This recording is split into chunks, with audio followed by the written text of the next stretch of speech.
I turned off news altogether. I hate to say it, but I don't trust much of anything. It's the rage bait. It feels like it's trying to divide people. If we got clear facts, maybe we could calm down a little. NBC News brings you clear reporting. Let's meet at the facts. Let's move forward from there. NBC News, reporting for America. Once upon a mundane morning, Barb's day got busy without warning. A realtor in need of an open house sign. No, 50 of them, and designed before 9. My head hurts. Any mighty tools to help with this plight? Aha! Barb made her move. She opened Canva and got in the groove. Bulk creating Canva sheets. Create 50 signs fit for suburban streets. Done in a click, all complete. Sweet! Now, imagine what your dreams can become when you put imagination to work at canva.com. Welcome to Ben Franklin's World, a podcast about early American history with Liz Covart. The study of history is key to understanding who we are and how we can affect a better future. Ben Franklin's World will introduce you to historical people and events that have impacted and shaped our present-day world. And now, here's your host, Liz Covart. Hello, and welcome to episode 36 of Ben Franklin's World, the podcast dedicated to helping you learn more about how the people and events of our early American past have shaped the present-day world we live in. Each week, we sit down with an historian to discuss their unique insights into our early American past so we can learn more about who we are and how we can affect a better future. How and where did the colonies fit within the British Empire? The answer to this question would vary, depending on whether we asked a British imperial official or colonist.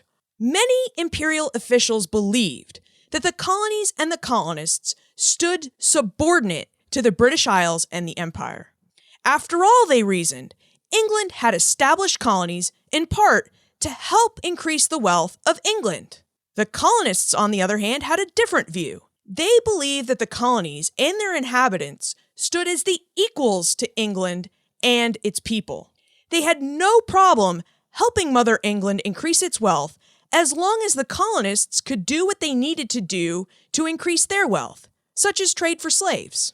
Abigail Swingen, author of Competing Visions of Empire, Labor, Slavery, and the Origins of the British Atlantic Empire, joins us to explore, well, the competing visions of empire that both the colonists and imperial officials had between the 17th and early 18th centuries.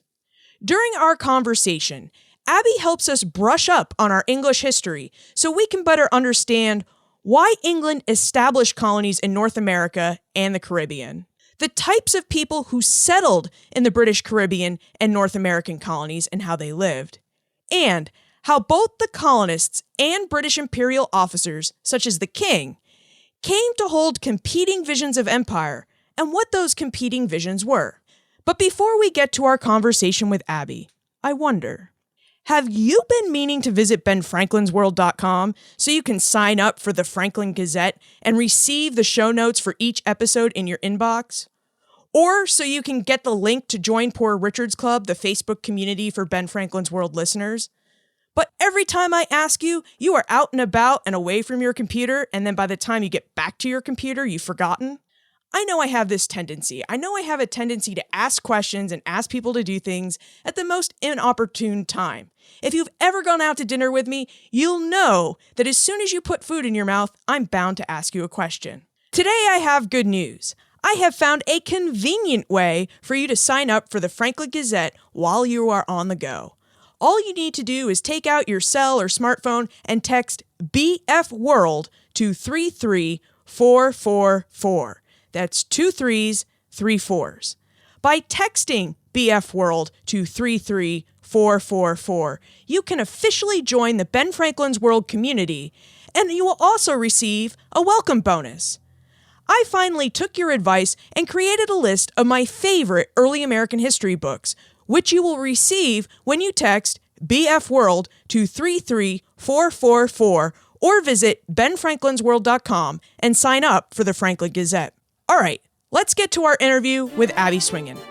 With tidings and wisdom to share about our early American past, here is this week's special guest. Abigail Swingen is an assistant professor of Atlantic history and early modern British history at Texas Tech University. Her research interests include the consequences of England's financial revolution and the development of the British transatlantic empire. Abby has just published her first book, Competing Visions of Empire, Labor, Slavery, and the Origins of the British Atlantic Empire. Welcome to Ben Franklin's World, Abby. Thank you very much. Glad to be here. Congratulations on the publication of your first book. That's a real fantastic achievement. Thank you so much. Yeah, I feel like I've achieved something. Well, your book was great, and I'm really excited for us to be able to talk about it today. Let's begin by talking about your research interests.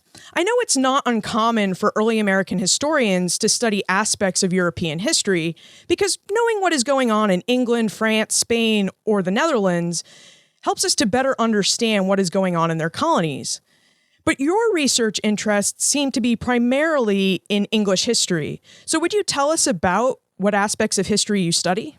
Sure. Yeah, I do consider myself first and foremost to be a historian of early modern English history, sometimes British history, but mostly English history. And one of the reasons why I studied what I studied in this first book that we're going to be talking about in terms of the origins of the English Empire is that a lot of historians of early modern England don't take these things seriously. They don't take the foundation of colonies in places like the Caribbean and North America in the 17th century super seriously. They're not on the radar in terms of political history or really in terms of any history at all, except possibly economic history. And so that's one of the challenges that I have as an English historian is to try to encourage other English historians to take that history seriously. And so that's how, in a way, I got interested as a historian of England is sort of, okay, well, why don't people who study this period of English history seem to take imperial developments all that seriously? Since we have you on the line, this seems like a great opportunity to ask what the difference between English and British history is. Sure. In some ways, it's merely a semantic difference that explains the union of England and Scotland. Technically, England and Scotland are separate kingdoms for most of certainly for the medieval period and most of the early modern period until the year 1707, when England and Scotland form a union. The English Parliament passes the Act of Union in 1707. The Scottish Parliament assents to that, dissolves itself, and then Scottish members become absorbed into the Westminster Parliament. And that's when we get the technical creation of the Kingdom of Great Britain. And so technically, when you speak of the British state or the British government, usually that refers to post-1707. And so that's the sort of semantic distinction that scholars tend to make. Fantastic. Thank you for that. Now let's transition into your book. Competing Visions of Empire opens with a question. Why did England establish and maintain an empire in the Americas during the 17th and 18th centuries? To me, it seems like to get to the answer of this question, we should start with the question of when did England start establishing colonies and why? Yeah, that's absolutely the place to start. England, as I'm sure many of your listeners will know, was relatively late to the transatlantic imperial game, really not getting involved in any serious colonial or transatlantic pursuits until the late 16th and early 17th centuries. So a good 100 plus years after, say, Spain and Portugal have established significant colonies in the New World. There's a variety of reasons why the English want to get involved. In part, it's to, find and exploit natural resources just like the Spanish have done. In part, it's jealousy of Iberia's wealth and strategic advantage in the New World from, those silver mines in places like Mexico and Peru.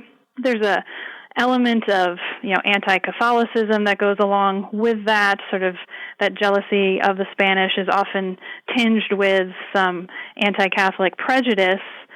And the other reason why, and this is one of the things that I focus on, is that colonies began to be understood as places where so-called surplus people could be sent away from England to ease England of its overabundant population and possibly, again, exploit economic resources for the improvement of the realm overall. Let's discuss this overcrowding situation because many in 17th century England believed that the nation suffered from an overcrowding problem. What is the reality of that? Did England really have too many people living on its island? Well, it seems that population definitely increased quite substantially in the 16th and 17th century. So it's not surprising that contemporaries would have noticed an increase of population. Historical demographers have estimated that in the middle of the 16th century, about 1540, 1550 or so, England had a population just short of 3 million people. And 100 years later, in the 1640s, England had a population of just over 5 million. So that's a pretty substantial increase in a 100-year period. And so again, it's not surprising that contemporaries would have noticed this. And populations, particularly in cities and towns, were growing quite substantially at this time, particularly London, which grew just at astronomical rates compared to earlier time periods. So again, people would notice this. Now, whether or not there actually were, quote unquote, too many people is, of course, that was the subject of what the contemporaries were debating. It seemed, again, like there were more people, and it seemed like there were more of the wrong sorts of people, or at least the kinds of people that could cause problems for society, such as unemployed people, vagrants, as they were called. And other historians have studied this phenomenon, or this sort of contemporary perception of too many people, and have come down to the conclusion that although population was certainly increasing and demographics were changing, that what was going on was that there were these broader social and economic transformations taking place that seemed to create, again, these surplus populations of unemployed people. For example, we all, I don't know, those of us who read things like Sir Thomas More's Utopia learn about enclosures and things like that, as, that throw people off land in the late medieval and early modern period. Well, that's certainly a possible scenario there, where all of a sudden, where at one point you had dozens of people working on a farm, all of a sudden, over the course of a few decades or so, instead of tilling that land, you have pasture land for sheep, and therefore you only need a few people to work it rather than the dozens that had been there before. So it's entirely possible that with all of these agricultural changes and improvements, certain segments of the population did in fact increase. So again, it's not surprising that contemporaries might have noticed this. It seems that people losing their jobs on the farms would gravitate towards cities, increasing the populations there. But what caused the overall population increase of England?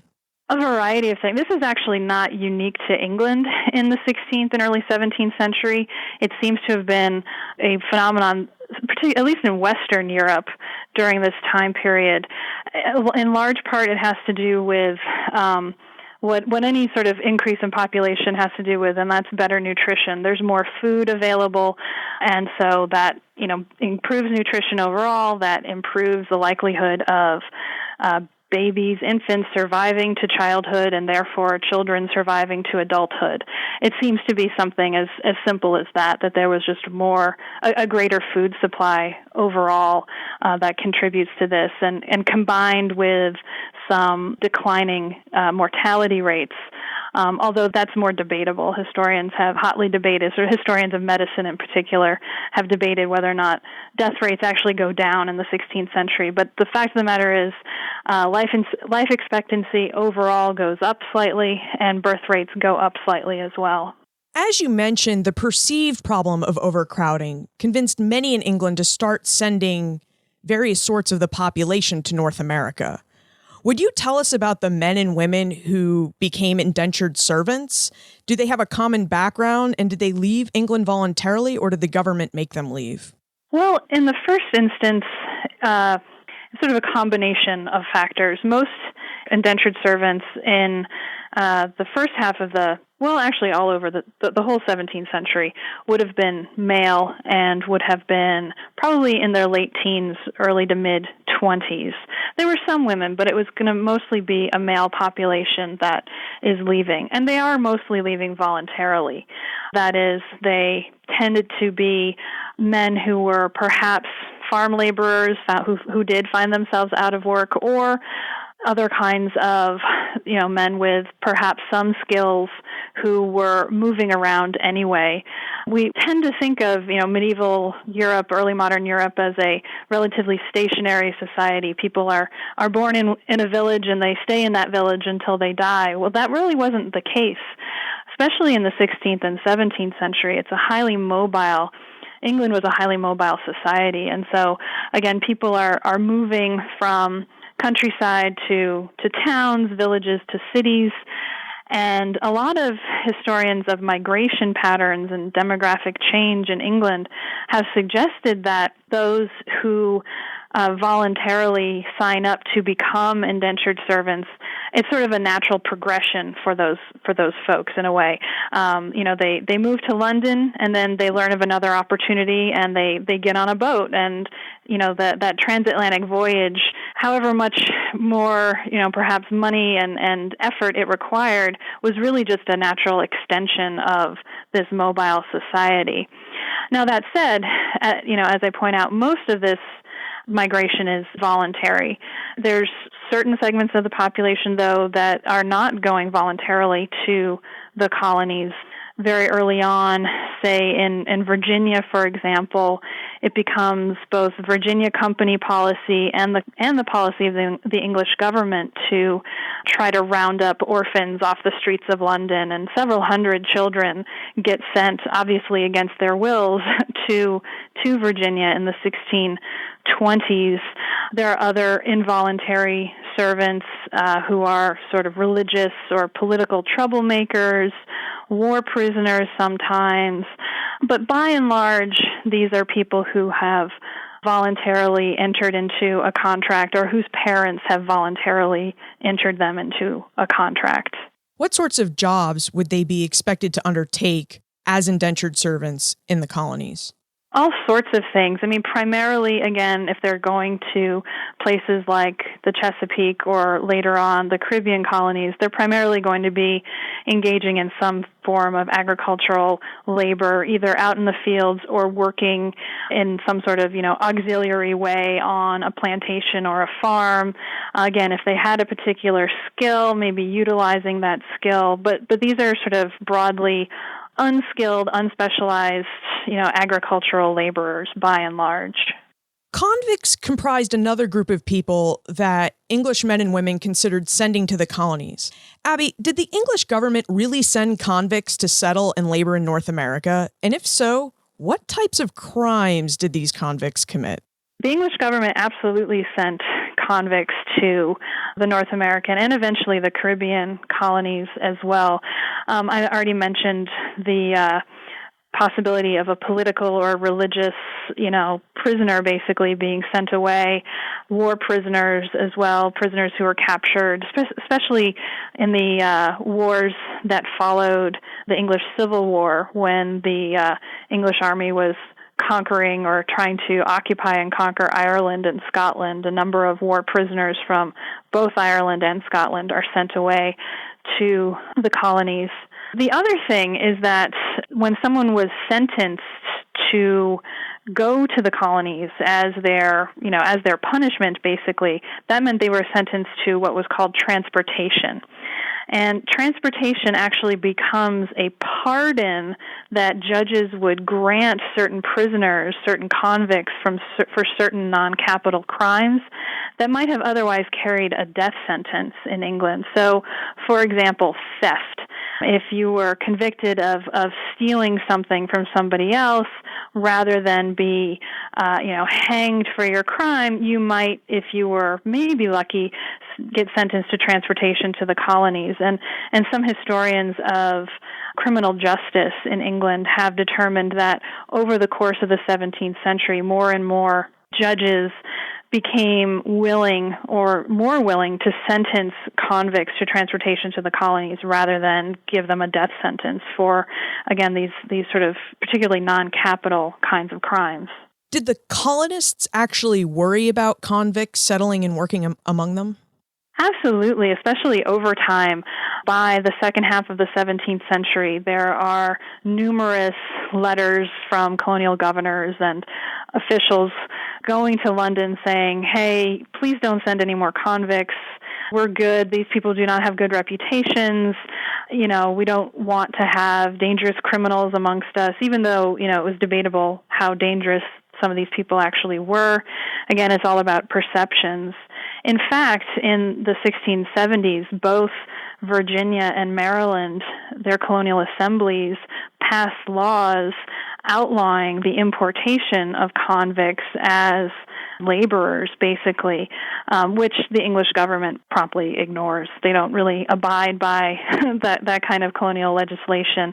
But there's definitely concern in the colonies about, you know, having too many criminals in their labor forces.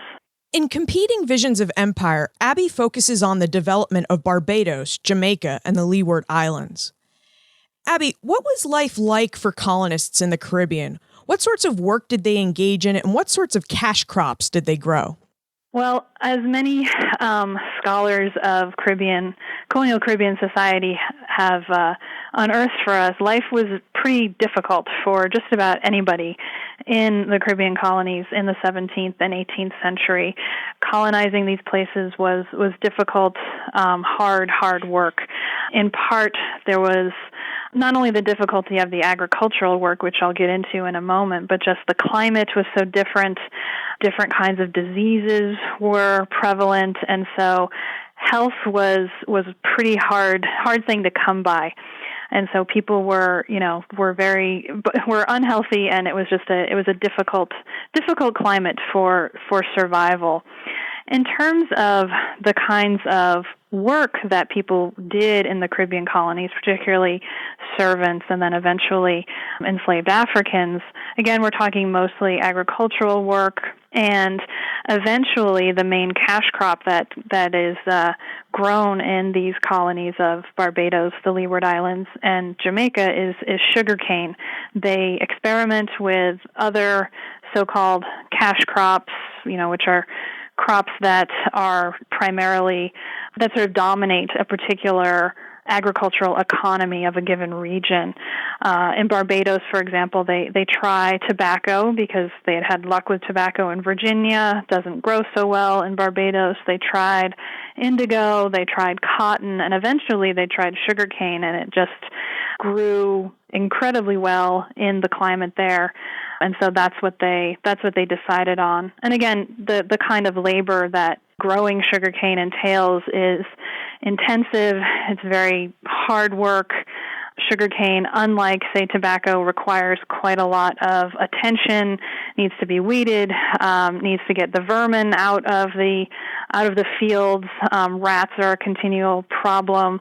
And then harvesting has to be done with sort of clockwork precision, because once you cut the sugarcane, you only have a certain number of hours that you can get the juice out of the cane, and if you wait too long, then you may lose your entire crop. So it's incredibly labor-intensive, difficult, backbreaking labor that these people are doing on sugarcane plantations.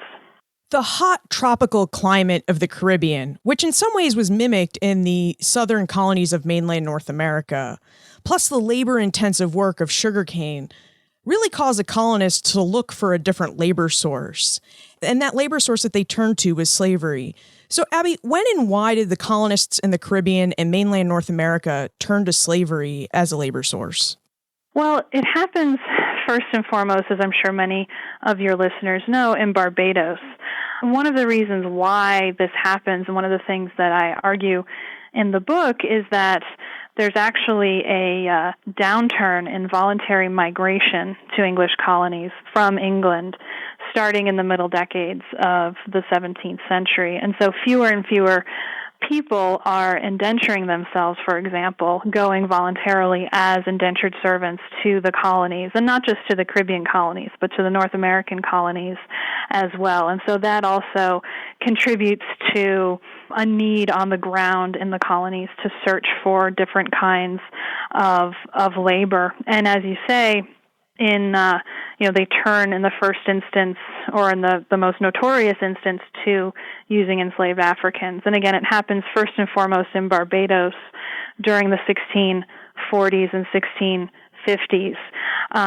Mostly the English planters there are getting slaves from other European traders, particularly the Dutch and the Portuguese. The English are not heavily involved in the transatlantic slave trade during the 1640s and 1650s, but that's where they get their access, in other words.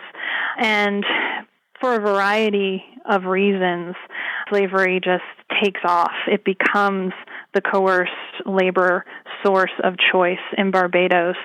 Again, in part because there are fewer servants coming, but it also has to do with the fact that European slave traders are successfully bringing enslaved Africans to the Barbados market, and so that plays a large role as well.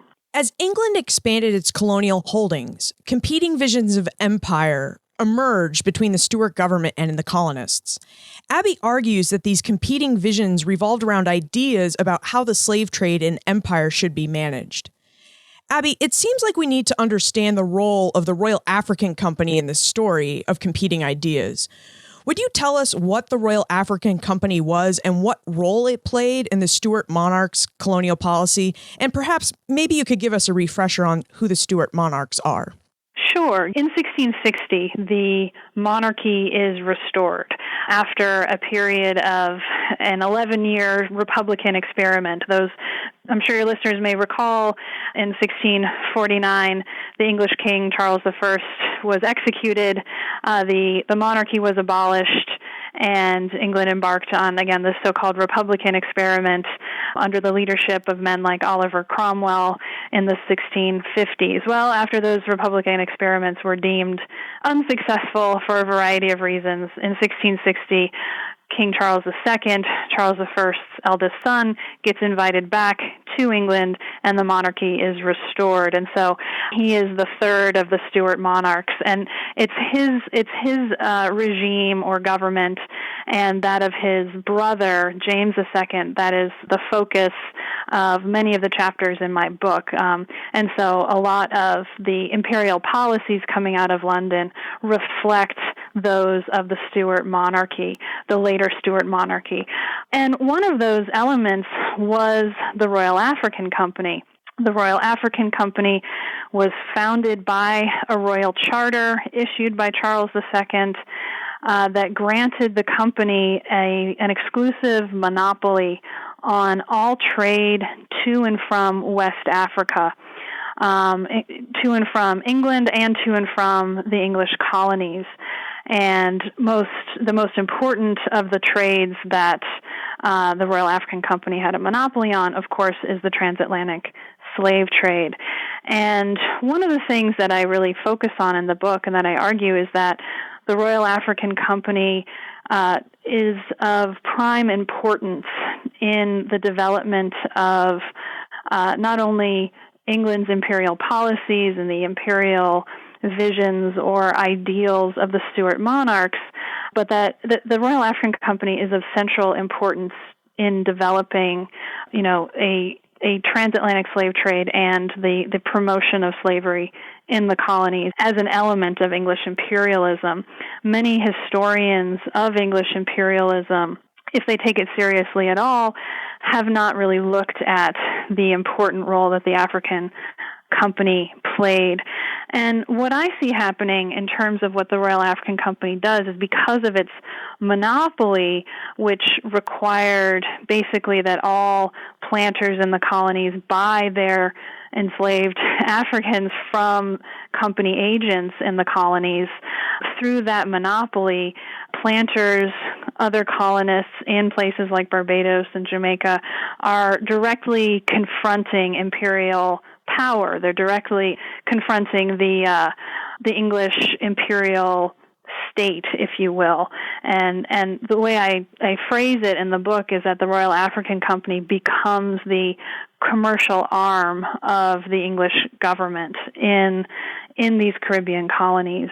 And so that's why the Royal African Company is so important, because this is how again, the planters in particular, some merchants as well in the colonies are going to be directly confronting, negotiating with, or otherwise interacting with state authority, state power in the colonies. Slaveholders in the colonies really seem to dislike the Royal African Company. Abby, would you tell us why they disliked the company and why they really wanted a free trade in slaves? Sure. I mean, the main reason why most colonists in the English Caribbean colonies disliked the Royal African Company was because of the monopoly that it held on the slave trade. And so planters were resentful because, in theory, they were forced to purchase slaves from a monopoly corporation, which they argued limited the number of slaves on the market because it limited the number of merchants involved. Merchants who did not belong to the Royal African Company, who did not own shares, for example, were equally resentful. And there were other constituencies in the colonies as well who were resentful of the Royal African Company and its power. And the most significant constituency of non-planters were privateers, or legal pirates, basically, many of whom were based in Jamaica in particular. And they were distrustful and resentful of the Royal African Company because one of the things that the African Company tries to do is not only sell slaves to English planters, but they also try to sell and profit from selling slaves to Spanish merchants. Now, how does this work? Well, basically, the Spanish were not directly involved in the slave trade themselves. Unlike the Portuguese, the English, the Dutch, and later the French, they do not establish trading forts or anything on the West African coast. And so the Spanish rely heavily and exclusively on other Europeans to, acquire their slaves. And so the Royal African Company, like other European corporations and merchants, is aware of this and wants to try to profit from this. So how does this make privateers jealous? Well, essentially, English privateers, are notorious because their main target in the Caribbean was the Spanish. They always went for Spanish ships and ports because, again, the Spanish were the wealthiest Europeans in the region, often had plate, often had bullion, often had other forms of wealth on their ships that could be easily stolen. And so the fact that the Royal African Company, and therefore the Stuart monarchy to a certain extent, wants to maintain peaceful relations with Spain, this is going to upset the privateers. So there's a variety of constituents who are, again, resentful or jealous of the African Company. And it's not just planters, as we might expect. By the 1690s, debates over the government's right to control the slave trade through the Royal African Company seems to signal that the English have accepted slavery as a key element of their empire. Abby, would you tell us how and why the English government, as well as its populace, viewed slavery as important to the financial wealth and growth of their nation? Sure. Well, what happens in the wake of the Glorious Revolution of 1688-89, which results in the removal of the Stuart monarchy, or at least James II, from power in England, is that the Royal African Company is no longer at the center of imperial affairs, and it no longer has its monopoly. James II had been its governor, had been its strongest, most powerful advocate, and so when he's gone, the African Company is kind of at loose ends in a way. And it understands that if it's going to maintain its monopoly, it has to get approval from Parliament rather than just a charter from the king. And this, has to do with how English constitutional politics change in the late 17th century. But what that does, what the effective removal of the African company's monopoly does, is that it triggers a debate in Parliament and in some of the popular press about how the slave trade should be managed. The African company petitions and lobbies Parliament to try to get its monopoly officially reinstated, and this sort of encourages its traditional enemies, again, independent merchants, colonial planters, others with colonial interests, to keep the slave trade open. Because effectively by 1688-89, the slave trade, or England's involvement in the slave trade, is essentially an open one.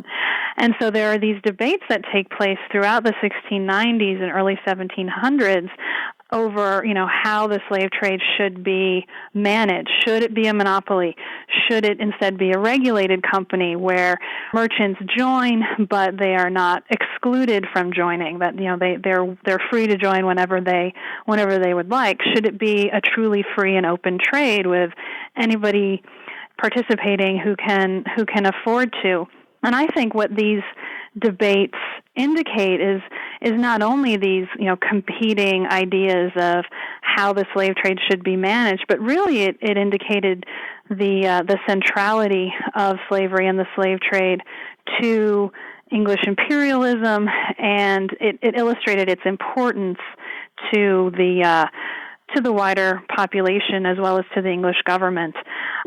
Again, dozens and eventually hundreds of pamphlets get published that are taking a stand on the slave trade by the turn of the 18th century, something that England was hardly involved with 40 years previously. And so to me, again, that indicates that there's a broad awareness of not only slavery in the colonies, but that, these colonies provide sort of an economic, service, if you will, to the English state and to English society. They provide wealth, they provide colonial produce, they provide these agricultural goods. And in order to sustain that, figuring out how best to regulate the slave trade is crucial. And so it comes about through these very public and in some ways surprising debates, because they're taking place relatively early on in this imperial process, basically. These debates also seem to demonstrate that both the government and the English citizenry viewed slave-reliant colonies as integral parts of the empire. Could you tell us how the English state and citizenry looked upon colonies like New England or in the Mid-Atlantic region that were not as reliant upon slavery? Were they also viewed as integral parts of the empire? That's a really interesting question.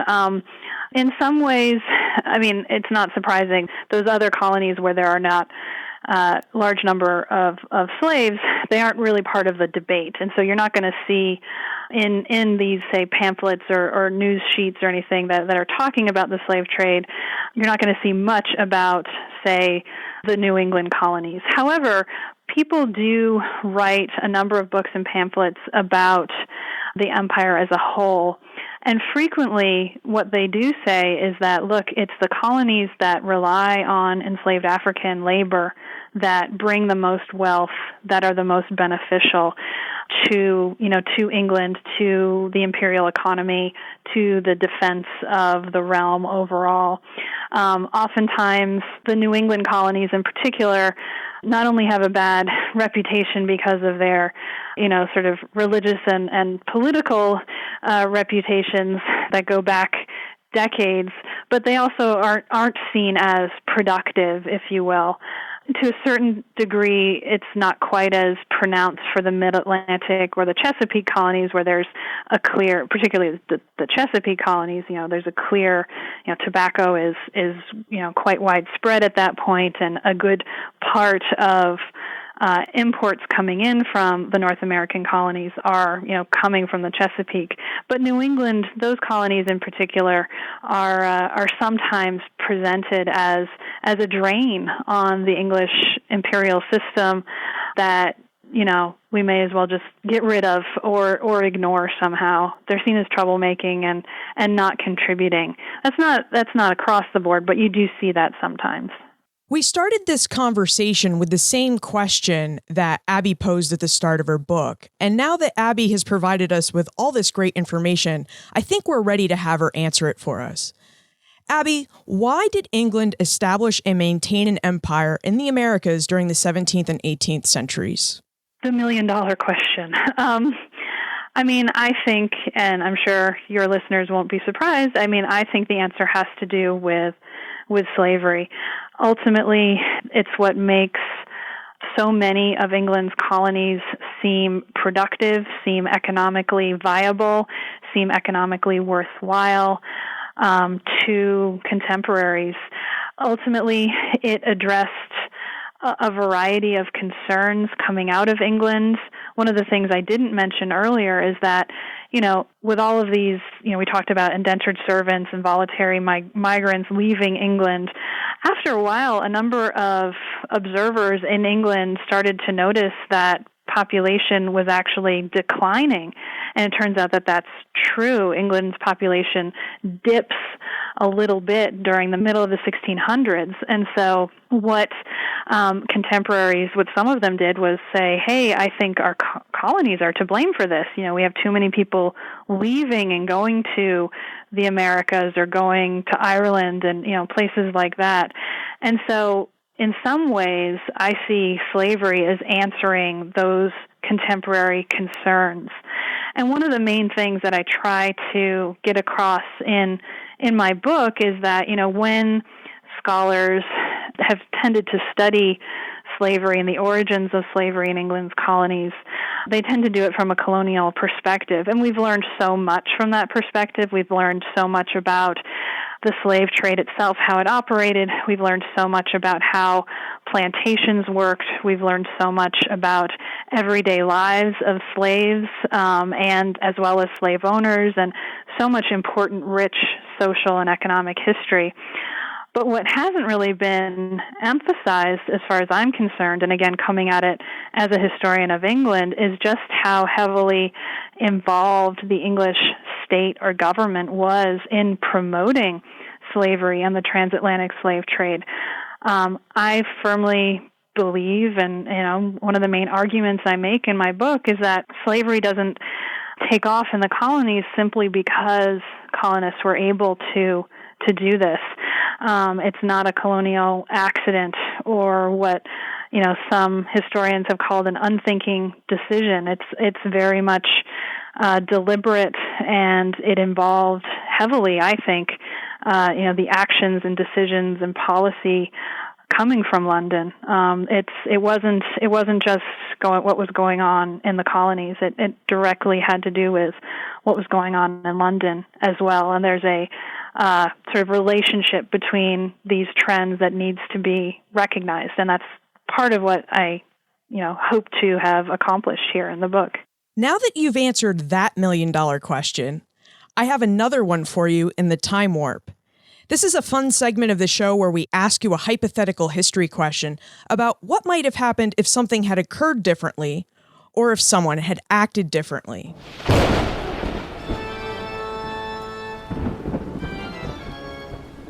The time warp. Historians can't predict the future, but they can speculate about what might have been. As I read Abby's book and reflected upon my own research of early American history, it seemed to me that the English government lacked the manpower, money, and legal support necessary to force its ideas of empire on the colonies. Those ideas being that the colonists should be subordinate to the crown, not the equals of those who lived and ruled in England. Abby, in your opinion, what might have happened if the English government had had the money and manpower to enforce the constitutional changes it wanted Jamaica and other colonies to adopt in the late 17th century? Would the crown have been able to force the colonists to submit to its rule and will? And if so, how would relations between England and her colonies have been different? This is a really interesting question. One of the things that first popped into my head was, I thought, there would be a civil war. That would have been the inevitable result, or at least a civil war in the colonies. Had, as you say, the Royal Navy had the manpower, the will, the money to send a small fleet to Jamaica in the late 1670s when the Crown is trying to, bring Jamaica more closely under its constitutional orbit, what would have happened? I think the Jamaican colonists would have rebelled in that instance. And I actually started to think, well, I wonder how far that might have gone. I mean, might there have been an American Revolution earlier and in a different part of the Americas? I wonder if there would have been an American Revolution in the 17th century Caribbean as opposed to 18th century North America. I mean, one of the traditional explanations for why the American Revolution doesn't involve or doesn't include Jamaica or Barbados is always, well, they're so heavily dependent on slaves that they need the British government for protection. They need the British government for all of these things that the North American colonists simply didn't need in a similar kind of way. But I actually wonder if, say, that fleet came over from London in the 17th century, if there may have been instead a successful rebellion. That being said, I'm actually not sure if things might have been different. There still would have probably been a pretty heavy economic dependency between England and colonies, be they or independent colonies, whichever they would have turned out to be. But it is an interesting question.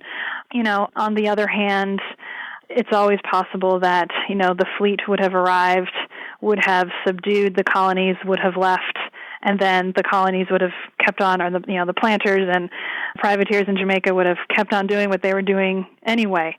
That's always a distinct possibility as well. So, but it's an interesting thing to think about, and it immediately made me think of, well, I wonder how the American Revolution might have been different down the road. I think we're all going to chew on this question for a bit. And as we do, before we conclude, would you tell us what aspect of history you are researching and writing about now? Sure. My next project has to do with what's called England's financial revolution in the late 17th and early 18th century, and how and why it succeeded. The financial revolution is usually what scholars have labeled England's financial revolution is tended to focus on the institutions involved with that, such as the foundation of the Bank of England in 1694, modern stock exchanges, insurance companies, that sort of thing, which are driven by the expansion of credit mechanisms, the creation of the national debt by the English government during the 1690s and early 1700s. One of the things I'm curious about is how and why the financial revolution succeeds. It doesn't really start at a most auspicious time, at least the traditional chronology, having it start in the 1690s amidst these large international wars, constant credit crises in the value of coin, not to mention, the infamous South Sea bubble of 1720. One of the things I want to explore is how and why people grew comfortable investing in and sort of, believing in, if you will, these new institutions of investment, and how and why people placed monetary as well as cultural and political value on these new institutions of investment. And part of that, I think, has to do with the role of popular understandings of empire may have played in these new investment opportunities. So that's what I'm exploring these days. It's still at its preliminary stages, but I'm very excited about it. Good luck to you with that project. It certainly sounds very interesting. Thank you. Where is the best place to look for more information about you, your work, and how to get in contact with you? Well, as you mentioned, I teach in the history department at Texas Tech University, so you can always find me on the website there. My email is abigail.swingen@ttu.edu. I'm on Twitter. My book has a Facebook page, which anyone can like. If you just search Competing Visions of Empire on Facebook, you will find it. And I'm reachable at any of those social media outlets. No one will have to look for these pages because we'll provide links in the show notes page for this episode. Thank you so much for joining us and for showing us the competing visions of empire that existed in the late 17th and early 18th centuries. We really enjoyed having you on Ben Franklin's World, Abby. Thank you so much, Liz. It was a lot of fun. I'm grateful that Abby took the time to help us brush up on our English history. Her crash course gave us the context we needed to understand how and why England established colonies. I'm also grateful that she provided so much detail about the types of people who settled in the colonies and why they settled there. Most English men and women went to the colonies to create a better life. But others went because English courts ordered them to. It makes me wonder what those convicts must have thought as they boarded the ships bound for the colonies. Well, I guess being a colonist beats death. Although I jest, some of the convicts may have had that thought. The reality was that British colonists living in southern North America or the Caribbean adopted African slave labor as soon as they had the financial means, because the subtropical climate of those regions meant death from disease and heat-related illnesses. The desire for slaves and who should control the slave trade, the colonists or the crown through the Royal African Company, highlighted how within just a few years of settlement, competing visions of empire emerged on both sides of the Atlantic. You can find information about Abby, her book, Competing Visions of Empire, plus everything we talked about today on the show notes page for this episode. You'll find it all at benfranklinsworld.com/036. Don't forget to text BF World to 33444. That's one word, BF World, and 2 3s, 3 4s to sign up for the Franklin Gazette so you can receive the show notes for next week's episode and every episode after that one right in your inbox. Will you be my Mary Catherine Goddard? You may recall Danielle Allen mentioning her in episode 18 when we discussed the Declaration of Independence. Goddard was the first newspaper printer to publish the Declaration of Independence with a list of all the men who signed it. Goddard helped to spread the word about the Declaration, and I wonder if you would follow in her footsteps by spreading the word about Ben Franklin's World to all your friends, family, teachers, and fellow history lovers. You can feel free to entice them to listen to the show by revealing the names of our guest historians. Finally, it's 4th of July weekend! Happy birthday, United States! How and where will you be celebrating the birth of our nation? Email me a note or a picture to liz@benfranklinsworld.com or tweet me @LizCovart. And remember, never leave till tomorrow that which you can do today.